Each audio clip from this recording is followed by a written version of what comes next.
July the 26th, 2004, with Mr. Walter Heist, known as Bud Heist. This is part of the Veterans History Project for the Library of Congress. He's holding up the Atlanta Constitution from, I think, May the 29th, 1945. And right above his right hand, to the viewer's left, is a picture of his mother with 4 children and 1 son-in-law, I think, 5 children and 1 son-in-law who are in the armed forces. And the title of the article below that says, "Widow with 6 sons in service quits job to hunt for house in vain." And one of the pictures around the table is a picture on your right of Walter Buddy Heist when he was a tech sergeant. Yes. Having served in Europe, and it was toward the end of the war, and they were getting ready to come home, and they didn't have a place to live. And another one of my friends brought this newspaper to me, not knowing that I knew Buddy Heist and not knowing who he was, and I looked and saw the front of the newspaper, and I said, there's got to be a story there. And I think there is. So, Buddy, we're glad to have you. You can put the newspaper down. Thank you. Tell us a little about growing up in Atlanta when you were a young boy during the Depression. Well, we were very fortunate. We had a house out on Howell Mill Road that my dad built, because after all, there was 11 children in that house. And How many children in the house? 11. Where on Howell Mill Road was it? 1587. It's just part of the way up from the little settlement down there where all the stores are. Oh, It's on goodness. the left-hand side going toward Atlanta, and just before you get to the railroad bridge up there. Okay. Because my dad was an engineer on the railroad when I came along. Feeding 11 children at that time must have been a big job. Well, we had a big garden, and he made us all work in it too. He made my brothers pull the little hand plow, and the rest of us toted water. Golly. And so, well, it was a good thing. It was a nice big house, and of course we had a lot of relatives visiting too. Now, your mother was widowed when you were pretty young, were you not? Was she When I not? was 9 years old, 9 and a half, something like that. So she had to raise the whole brood by herself, pretty much. Yes, sir. Yes, sir. And you were born in 1922. That's right. So in 1931, at the height of the Depression, she was widowed Mm-hmm. with 11. How many children? 11 children. 11 children to take care of. That's Where'd right. you go to grammar school? At E.P. Howell, which is right down here on Howell Mill Road. It's an old one. That used to be down below that my older brothers and sisters went to. And but they moved it, and it's below all those stores and things like that. When you finished grammar school, did you have to go to work, or were you able to go to high school? I went to high school, Fulton High School. I worked on Saturdays for my sister in the yard, get money to go to high school, because you had to, the main thing was you had to have a nickel car ticket to get up there, streetcar. You finished high school about 1940, That's right. so you were in high school during the war in Europe as it was building up. Were you aware of it very much at the time, or was it just something in the distant far lands for you? I don't think we talked about it and thought about it, but we didn't think about us going to war. When did you first become aware of the fact that you might go to war?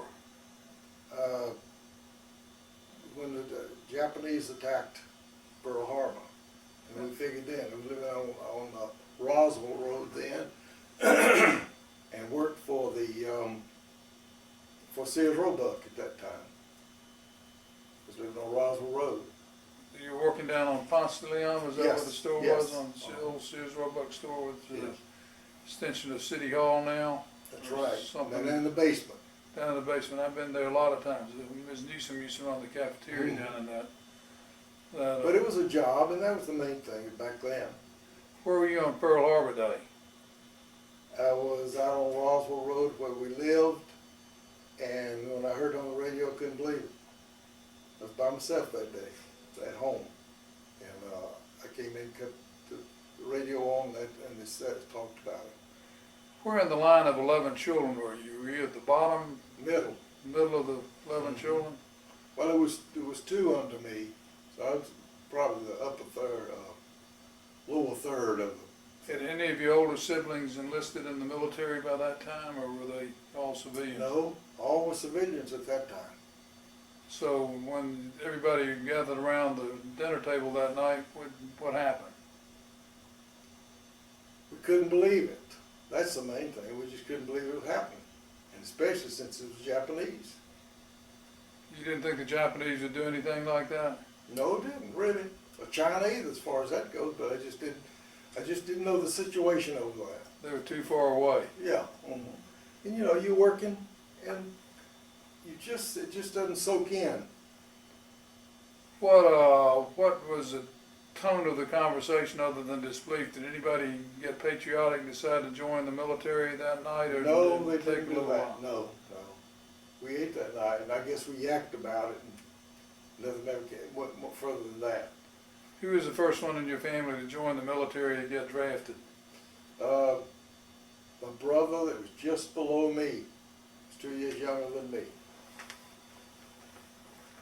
And he went into the Navy. Then the others were drafted over about a year or so. How many in the family entered the armed forces? 7 boys. 7 boys. Any of the girls joined, or did they do No, civilian? none of the girls joined. But all 7. And what was the distribution, Army, Navy, Marines? I'd say no Marines, about 75% Army, no 25% Marines. Were you Well, enlisted? Navy, I should Did say. you enlist and volunteer, or did you get drafted? Oh, I didn't enlist. No. You're an honest man. I had a brother that was younger than I am that enlisted in the Navy because he wanted to go, he got in the Navy. And all the rest were drafted. When did you get drafted? Do you remember your draft No, day? I really don't know. What year did you enter the military? I think it was in December, I remember that, because, no, it was in January, because it was cold, and I had to spend the night out at Fort McPherson, where I was inducted, and it was cold that night. And I went all off that. I hoped I'd get thrown out, but I didn't. Did you, do you remember if it was January 42 after Pearl Harbor, or January, did you sit out a year and not have to go until January 43? It was 43, I believe. And so you were able to work, keep your job at Sears? Yeah. And what'd your mother feel like when she realized that all of her boys were going off to the service? Well, she just didn't know what to think, to tell you the truth. She just hoped we wouldn't have to go, like most mothers do. Yeah, I'm sure. And she worked for, not the military, but like sewing one of these hospitals and things like that. She was at Lawson General, as I recall. That's it, that's right.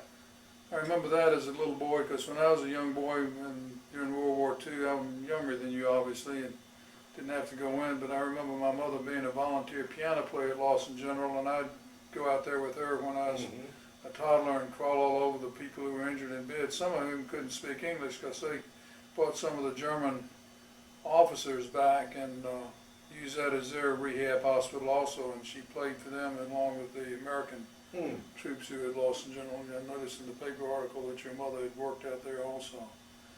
Well, what happened She when was a seamstress. What happened when you got drafted? Tell us a little bit about induction, going off to Inducted boot in camp. Fort McPherson. About a day and a half later, I got aboard the train and went to Fort Leonard Wood, Missouri, which is so cold, so muddy, you wouldn't believe it. But anyhow, it was an adventure. I didn't particularly want to go there, but that's where I got. I should have enlisted, but I'm glad the way things happen. Your daddy was a trainman, you say, so Yeah. had you traveled a good bit before? Was this your first trip out of Atlanta? No, we traveled to Miami, Florida one time, my mother and brother and sister, and we had a pass on the railroad. Had to go up to North Carolina to get a train going down to Miami. That was the only other time you'd really been out of the city That's right. for the military. So you were 19 years old roughly at this time, going off to Missouri. That's right. And what was boot camp like? It wasn't really bad, but it was cold and wet. it was one of the coldest, dampest places I've ever been. And it stayed that way until they separated us and sent us to Camp McCoy, Wisconsin. And there we joined with the unit I stayed with the whole time. And what type of military unit were you in? Field artillery. Field artillery. But I was in a headquarters company, though, that you had various battalions under you. But it didn't matter, you went where they went. You went where they went, and that's where you were told to go. That's right, that's right. Kid. When did you go overseas? Do you remember going over, what year you went over? Did you go over in 44 or 45? It's 44. Remember what month you went over? I think we left in December or either January, somewhere along in there, because I remember it was very cold. And we went over to New Amsterdam, which has been retired since then, I think, and we really had the storms going over there, but it went unassisted, didn't have any protection, just went right through. What were the bunks like on the luxury liner they sent you over on? It wasn't luxury. How many tiers were there on the bunks under It was one of three above me. the three above you? So there were four. And how much space was there between your bunk and the one above you? I guess about 2 feet. About 2 feet. How many Something days? like that. How many days? Do you remember how many days the crossing took? 5. That's pretty It was, fast. it was pretty fast then, I know. I'm pretty sure it was 5. I remember. Were you scared of U-boats by that time? Yep, really were. We had a lot of storms going over, and we went over unassisted and didn't have any protection other than that. And what happened when you hit France? Or did No, you we hit went France? to England first. You went to England. We got off in Scotland, Okay. took a train and went down to England. And I was on advanced detachment for my outfit. It was me and another enlisted man and 2 officers. And we had to prepare the place we were going when the outfit got over there. Did you, how many months did you spend in England once you got there? We was there about a month to 5 weeks, something like that. Then how did you cross over into Europe? A little small boat that they got the whole outfit on there. It was about 100 and something men, and we landed on the beach at France. Got off there. Did you land at the invasion beaches at Yeah, Omaha Beach? at one of the invasion beaches. Yes. Was it cleaned up pretty much by then? Or It was still pretty on? cleaned up. Yeah, you could see some of the. It wasn't real clean, but you could see some of the things they had to stock the boats and things with. Now that was in January of 45 or February of 45? No, this was probably March, somewhere along the line. Of 45. So, and you, No, that had to be 44.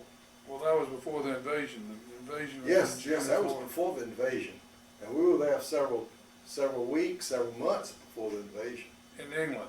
Yeah, they changed it. In fact, I went on maneuvers with the French Army Division in England before my outfit got over there. Oh, I see. You're talking about somebody rugged. Those people were rugged. I mean, they would sleep out here in the middle of the street. And I mean, they slept. Me, I wanted something better than that. So, I've always been glad that I got to do that, to see how they would do, how they would act, and what would happen. And it was pretty good. It was just one or 2 weekends is all. is there a country you were going to liberate? Yep, that's right. That's right.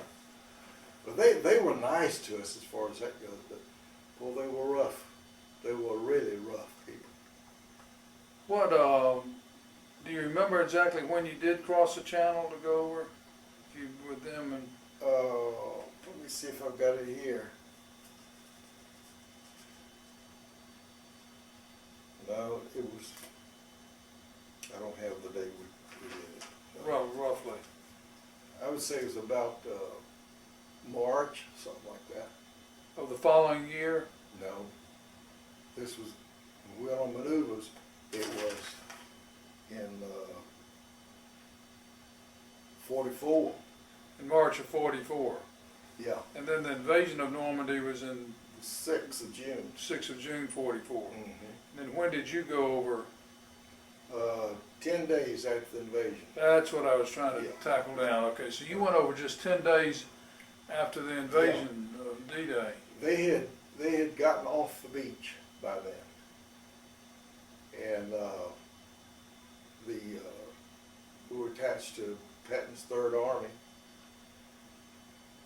Well, a short time after that, we joined the Fourth Armored Division, and that's when we went across Europe.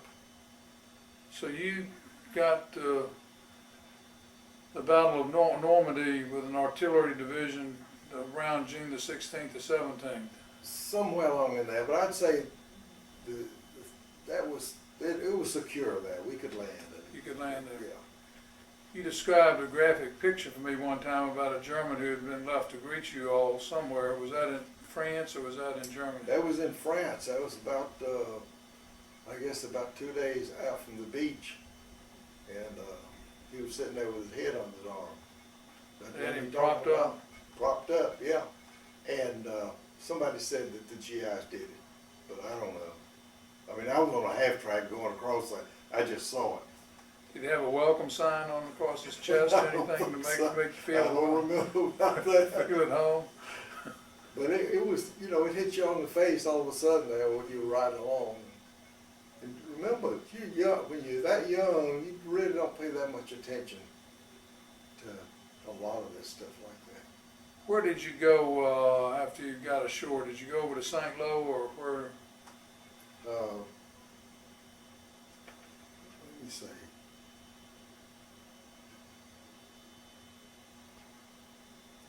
I can't remember the name of the town. I was gonna write it down, but I didn't. But anyhow, we landed on Utah Beach was the one we landed on. Okay. And, but I can't remember the towns we went, or the way we went, because we joined the Fourth Armored Division about a week after we hit there, and it was straight across Europe from then on.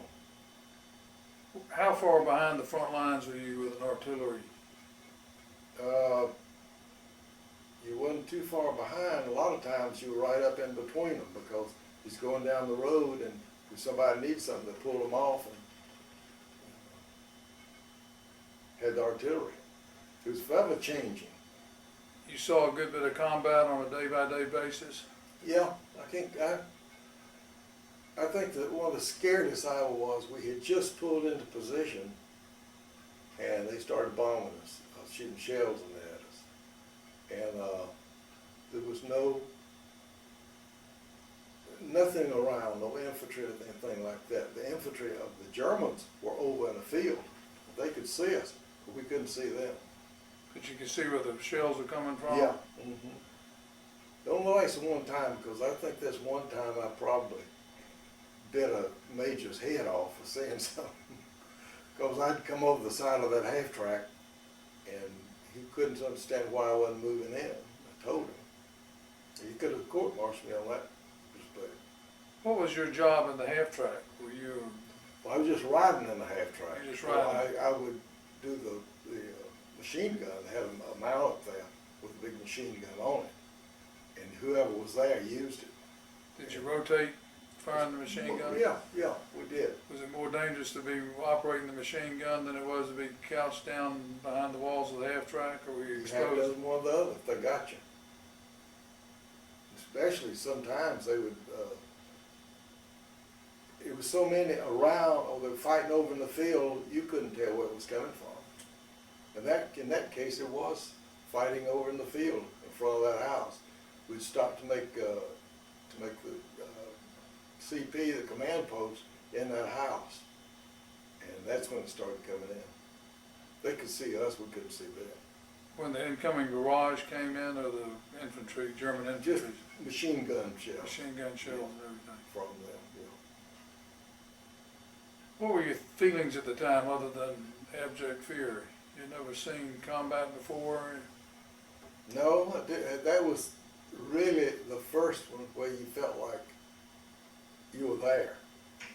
A lot of towns we went through were burning, France, Germany, and you were scared then, but you still didn't, it wasn't like the guns going off. I've heard a lot about the carnage of the cattle and the stench of the dead cattle in the fields. Did you see much of that? Oh, lots of it, because the Germans used a lot of horses. And mule, I think they used mules too, but I know they used a lot of horses. And all across Europe, we saw them blown up, or limbs on the side of the road dead from shrapnel and stuff like that. Do you remember any particular act of courage or valiancy on the part of any of your friends or people that you knew about? We had some boys from Tennessee, and they weren't afraid, I don't think. If they were, they didn't show it. But they did a lot on stuff like that. In fact, I went with a boy back, this was after we got in Germany, a long distance to get some maps. And this kid from Tennessee drove, and he was good. He was good. That was driving where? From the front lines, and this was after we got into Germany. So you fought across France, you crossed the Seine River, and you crossed the Moselle River Yep, and the Rhine. and the Rhine. So you were involved in the Battle of the Bulge also in December of 1944? No, I tell you, we were in there and it was snowing, and we were down in Alsace-Lorraine, which is France, and that's when the Bulge started. It was in December, if I remember correctly. That's right. And we were kind of looking over into Germany. They were right at the border.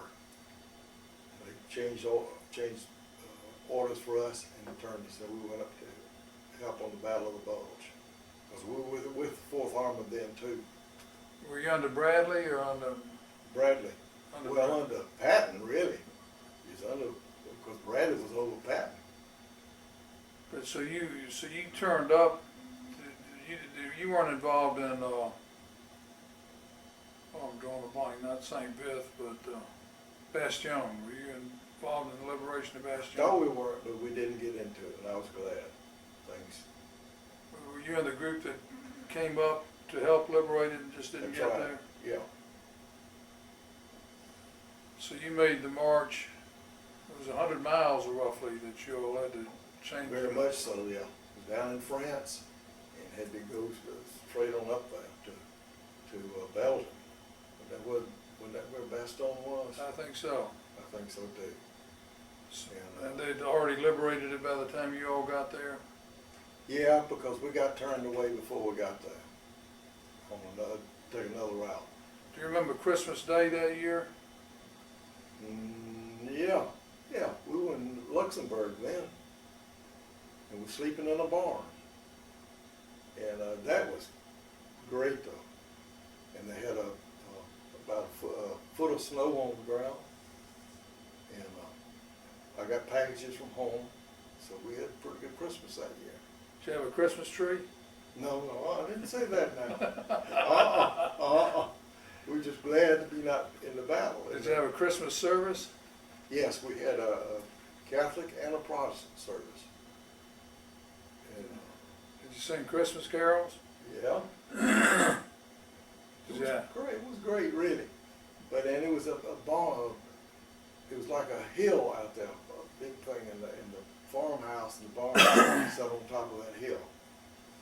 And it was very quiet during that time for us. A lot of veterans have been back to visit where they spent Christmas Day that year. Have you ever been back by any chance? Oh, afraid not. I haven't been to the Congo. I've been to England, but I haven't been to the Congo Since then. since then. What happened after that? Where did you head to? Then that's about the time the Bulge was going on, and they headed us down. I forgot, to tell you the truth. But you went on into Germany after All the way to Czechoslovakia. so you headed south again. Yes. And you saw a lot of combat all across. Went through a lot of towns, a lot of dead people. I guess that's the first time I actually saw GIs shot beside the road. I went into Czechoslovakia, and that's when all the Germans were surrendering. And I mean, there was a lot of them down there. Men, women, whole families of the Germans. When we entered the town, we're going back, walking back to Germany. What was your reaction to seeing GIs by the side of the road? I guess I got real weak from it. I don't know. I can't remember. You didn't see it. I know one officer I saw was really blown to bits, and that I didn't sleep that night. So somebody told me that's probably what happened. Did you get angry or just sad or upset? I don't think you got sense enough to get angry. I think you're going on trying to do what you can do. Did you operate anything other than field artillery and a machine gun in the back of a, what were you in a? Half track. Half track. Yeah. I used the machine gun some, and then I had a carbine individual. Did you recall shooting at individual German soldiers? I didn't do just any, in the any direction? shooting at it, no. Did you lose many of your friends?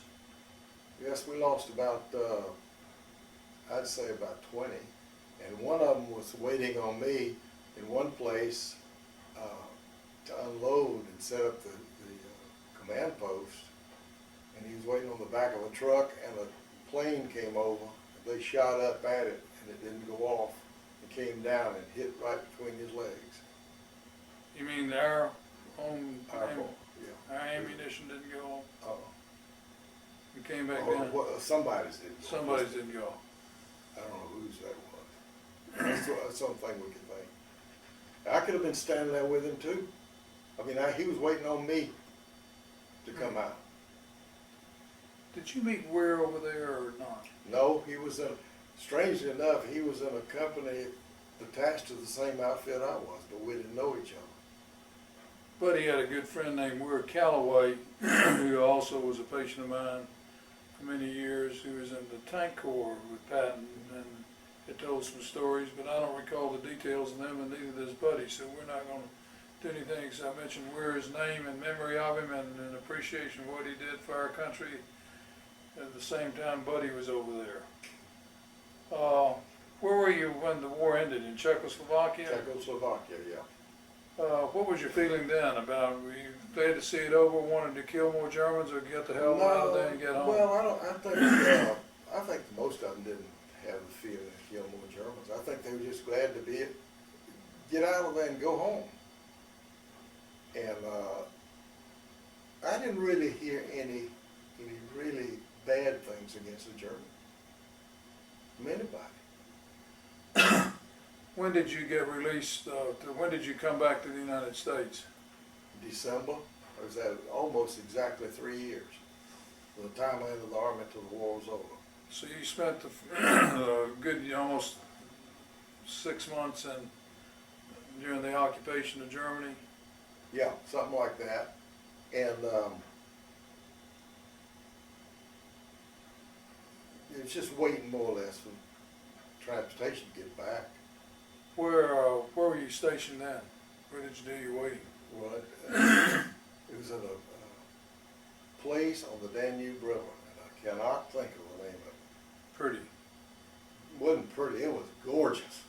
It was just, I mean, there was no buildings out there, just a few here and yon up the road, and the river itself was pretty. But the river was no wider than from over there to over here. This was right at the beginning of the Danube. Oh, goodness. When did you discover your desire to do horticulture? I might add that Walter Heist has had a nursery called Heist Nurseries in Conyers, Georgia for many years, and has landscaped 2 of my homes for me. Did you learn anything about an appreciation of flowers on the Danube? I have always liked plants, and no, not till I got back did I really get into it. I don't think they had as many plants and flowers as we do. They've probably been shot up pretty much. Well, surprisingly, you didn't see that much land torn up and things like that. I guess just they marched over them or something, but they didn't tear them up. Do you remember any towns that you went through that were demolished that have special memories for you? Yeah, there was one in Germany, and we went through that night, and it was burning all get out. And that was the one time I can truly say I was afraid, because we figured that they could do us in the dark and would not know it. Because I was sitting up in the back of a half track. I had no protection around me, all the way across Europe. Where did you sleep at night when you were going across Europe? On the ground, pretty much? Around, yeah. Did you try to put up pup tents, or did you sleep just in the... And most of the time, you just slept in the where you could lean up against. You didn't really put up pup tents. You didn't put up any pup tents in Europe that I can remember. You slept mainly in deserted buildings and under trees? Yeah, most of the times it was close to a tree. We didn't do too much in buildings. Did I you would have get thought we would have done it, but we didn't. Did you get cold? Some, but you're young then, your blood's moving, so you weren't too bad. Kind of like a Boy Scout hike? I like it, yeah, that's right, it was. What was the food like? Well, the food was good. We liberated the food. I mean, like whoever got in the place first hit the hen house to get eggs. And I did one time, and this German lady stuck her head out the window and said, "Please be careful. That's all I've got." But I took the eggs and we left. And she had an officer for a husband. I mean, it was well known that he was officer in the army. But whoever got that first got the eggs. Did you liberate any champagne or wine? Yeah, now, one thing about going across France, just a column, and because we were liberating the people then, and they were out there in these little towns, just bottle after bottle after bottle, hand them to you if you slowed down long enough to get them. You didn't do that, did you? What are you talking about? You know, in fact, the major was driving at that time, and he said, "Heist, you missed one." No, there was a lot of that. How many bottles of wine would anybody drink in a day? Would you drink continuously, or did you just drink No, periodically? I can't remember anybody being drunk, but they just have it when they wanted it. I cannot remember anybody else being drunk from it. Did you drink it like drinking water? About like that, you know, you Just turn sip the it as bottle long up as and you drink. needed it and Yeah. everything? Mhm. But nobody got drunk. Were there any admonitions about getting drunk or anything? Nobody ever said anything. About- You knew better not to, though. You knew better not to get drunk. What was the rules about consorting with German female prostitutes, or not trying to embarrass you? No, but you're not embarrassing me. But there was one woman who was a wife of an officer high up, and she was trying to Fair way to freedom. get the officers. She wasn't working on me. She was working on the officers. And I think she was.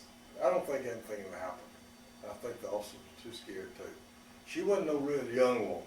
I'd say she was in her 30s. And back then, that was a lot. That was getting kind of old. Seems young to me. It's damn young for me. But you know, it's amazing how many of them can speak English. Yeah. We were in one town and we needed something to fix something with, and I told this guy to ask him. I think it was a hammer. That's what it was, a hammer. And so he said, you know, this, that, and the other. And so she said, "Oh, hammer." Right on, the same as ours. Yeah. If you had to pick the most humorous thing that happened to you while you were in the military for those 3 years overseas, what do you recall as something that was as funny as it could be in your recollection? Well, I suppose that was. I mean, it doesn't sound funny to you, but to us it sounded funny. That she could recognize what Yeah. you're looking for. But we didn't have any idea. Hammer was the same thing in German as in English. What was the saddest thing you remember? Seeing a young officer, and this was in France.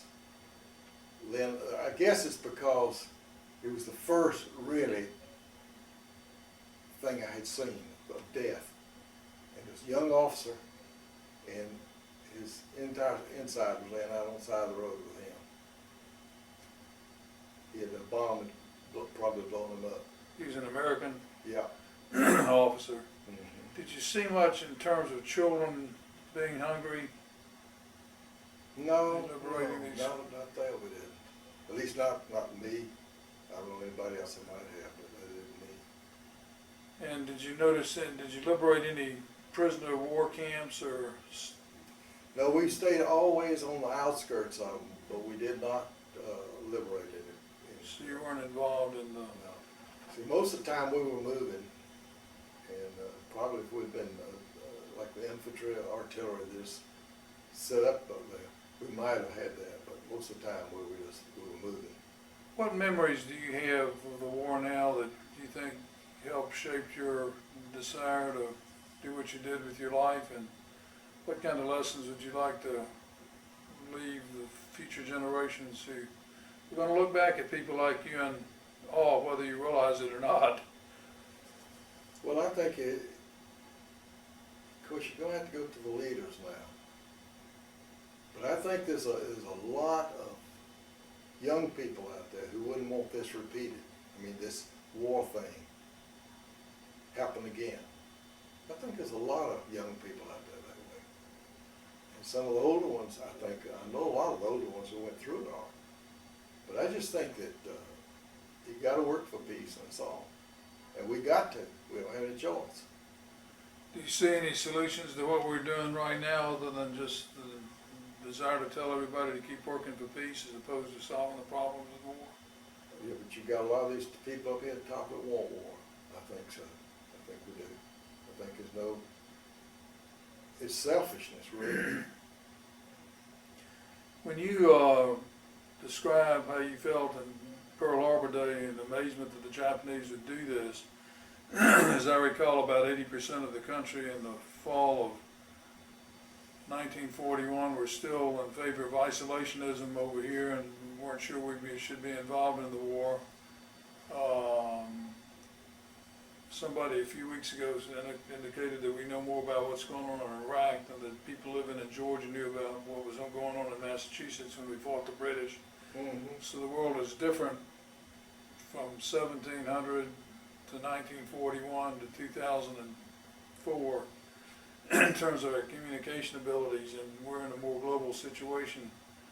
Do you think that realistically we can solve our problems with peaceful means, or do you think there are going to be enough people at the top of all the countries that are going to make us want to fight each other? Well, I think you'll always have this, people that want to fight us, and to fight other countries.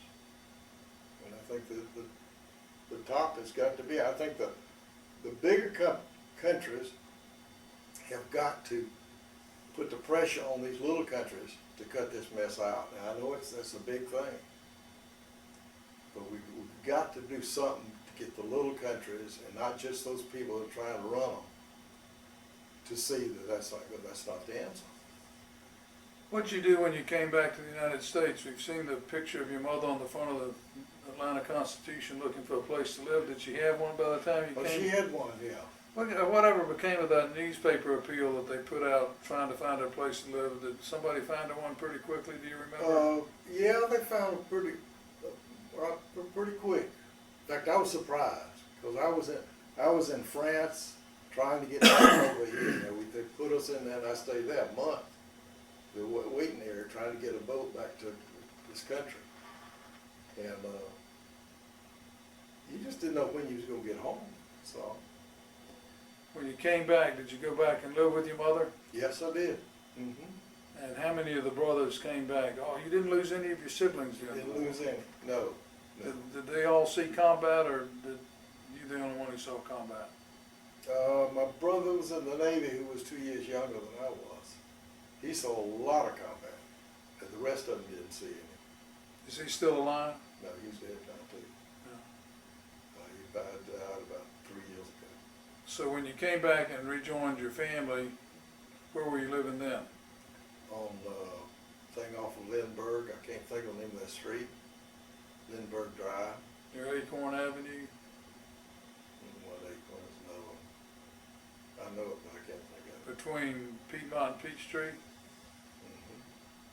And did you start to work then and go to college? What did you do? I started work and started college then too. Night school.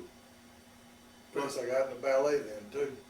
That's when you were a carrier for Judge Hooper's Yeah, daughter-in-law, that's Caroline. right. Yeah. What was her maiden name? Can't remember what her maiden name was. Can't either. Remember it was Carolyn Hooper. Mhm. And what did you spend your first part of your business career working for? I can't remember who you were with. Well, when I started night school, I was working for Armco Drainage and Metal Products, which was just another name for Armco Steel Corporation. And you spent most of your professional life with them? Yes. And then you retired and got into the horticultural That's right. business? And you're 84 years old now? 82. 82? Don't make you Give me older the than more than I need. 82 years old. Mhm. We appreciate you being here. Is there anything else written down there you want to talk about on your notes that you got to yourself? No, we've covered most of it, and I think I said I went on that maneuver with French Army Division. That made an impression on you. I tell you, that was something else, and because most of them didn't speak English at all. Were they helpful or just rugged? They were rugged, but I'd hate to have been on the opposite side of them. They probably had a grudge to bear when they Yeah, were. I think they did. I think they had a lot of grudge there. And that, in England, would have been a complete change of life for them. Big change of life, I think. Well, buddy, on behalf of my generation, I express my appreciation to you and to your generation. Thank you. Thanks for being with us today. Okay, appreciate it. That's all we need to do, okay? You want this back, don't you?